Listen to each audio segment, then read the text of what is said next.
নমস্কার, তনু কিচেনে সকলকে স্বাগত। আজকের রেসিপি শসা আলুর সবজি। দেখুন শসা আলুর সবজিটা আমি কিভাবে রেডি করব। এখানে আমি দুটো বড় সাইজের শসা নিয়েছিলাম আর ছিলে নিয়ে আর এরকম ছোট ছোট সাইজ করে কেটে নিয়েছি। আর এখানে দুটো মাঝারি সাইজের আলু নিয়েছিলাম আর আলুটাকে ছিলে নিয়ে এভাবে করে সাইজ করে কেটে নিয়েছি আর পরিষ্কার করে দুটোই ধুয়ে নিয়েছি। দেখুন এটা আমি কিভাবে রেডি করব।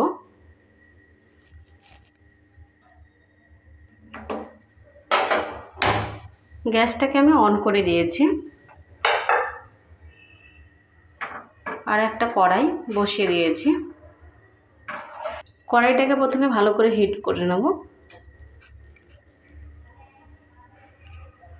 কড়াইটা হিট হয়ে গেছে, এবার দিয়ে দিচ্ছি সরষের তেল।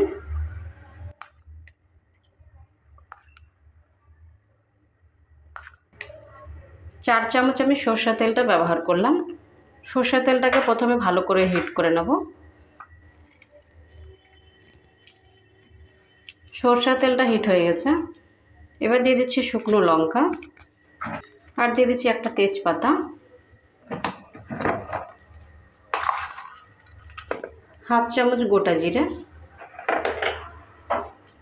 দেওয়ার পর হালকা একটু নেড়েচেড়ে নিয়ে ভেজে নেব।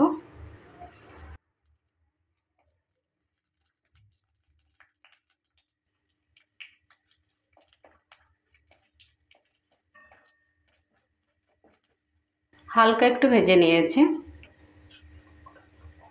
এবার দিয়ে দিচ্ছি আলু।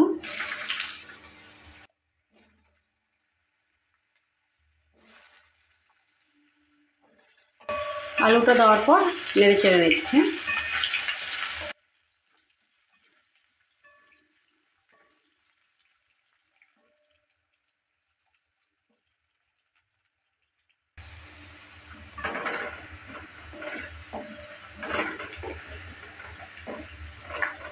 আলুটা যখন হালকা একটু ভাজা ভাজা হয়ে যাবে তখন আমি শসাটা দিয়ে দিচ্ছি।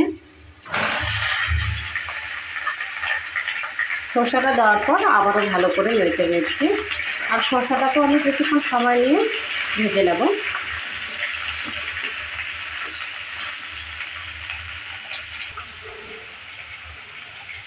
সামান্য পরিমাণে দিয়ে দিচ্ছি লবণ আর একটু হলুদের গুঁড়ো। হলুদ আর লবণটা দেওয়ার পর আবারও ভালো করে নেড়ে নিচ্ছি।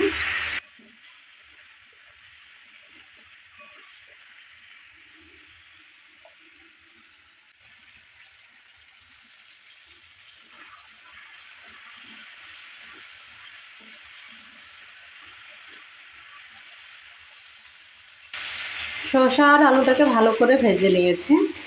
এবার দিয়ে দিচ্ছি আদা, কাঁচা লঙ্কা আর জিরা একসঙ্গে পেস্ট করে নিয়েছিলাম, 1 চামচ করে আছে। এবার দিয়ে দিচ্ছি। দেওয়ার পর আবারও ভালো করে একটু নেড়ে নিচ্ছি।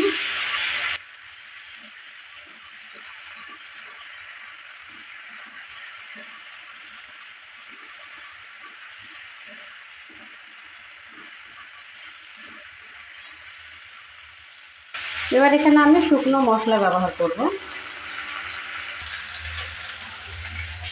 হাফ চামচের থেকে কম দিয়ে দিচ্ছি একটু লঙ্কার গুঁড়ো, হাফ চামচ দিয়ে দিচ্ছি হলুদ গুঁড়ো আর 1 চামচ দিয়ে দিচ্ছি লবণ। লবণটা স্বাদ অনুযায়ী ব্যবহার করবেন। আর 1 চামচ দিয়ে দিচ্ছি ধনে গুঁড়ো। দেওয়ার পর ভালো করে আবারও মিক্স করে নিচ্ছি।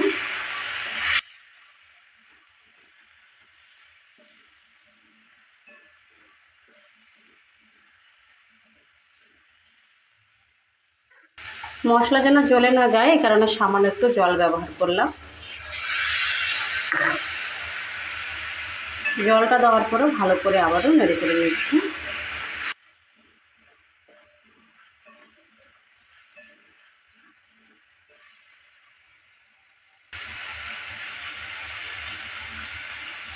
মশলাগুলোকে ভালোভাবে কষিয়ে নিয়েছি। এবার দিয়ে দিচ্ছি জল সেদ্ধ হওয়ার জন্য। হাফ কাপ আমি জলটা ব্যবহার করলাম সেদ্ধ হওয়ার জন্য। জলটা দেওয়ার পর আবারও ভালো করে একটু নেড়ে নিচ্ছি।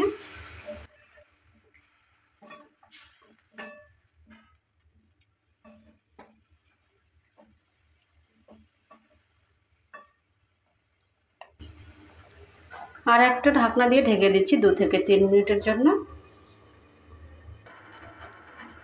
2-3 মিনিট হয়ে গেছে, ঢাকনাটা এবার তুলে নিচ্ছি। তুলে নেওয়ার পর আবারও ভালো করে একটু নেড়ে চেড়ে নিচ্ছি।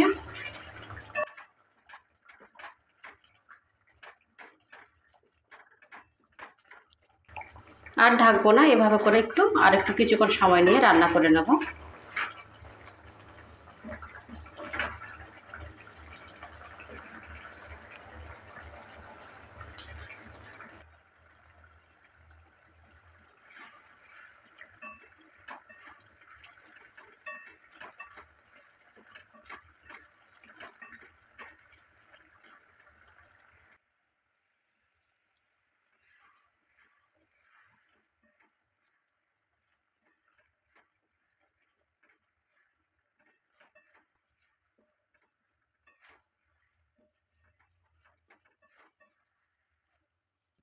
শসা আলুর সবজিটা রেডি হয়ে গেছে। এবারে আমি গ্যাসটাকে অফ করে দিচ্ছি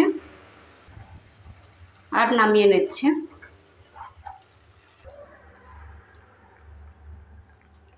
শসা আলুর সবজি রেসিপিটা রেডি হয়ে গেছে। আপনাদের এই রেসিপিটা কেমন লেগেছে, ভালো লাগলে অবশ্যই কমেন্ট করবেন। ভালো থাকুন, সুস্থ থাকুন, আর চ্যানেলটাকে অবশ্যই সাবস্ক্রাইব করে দেবেন নিত্য নতুন রেসিপি পাওয়ার জন্য। বাই ফ্রেন্ড, নেক্সট ভিডিও আবার দেখা হবে।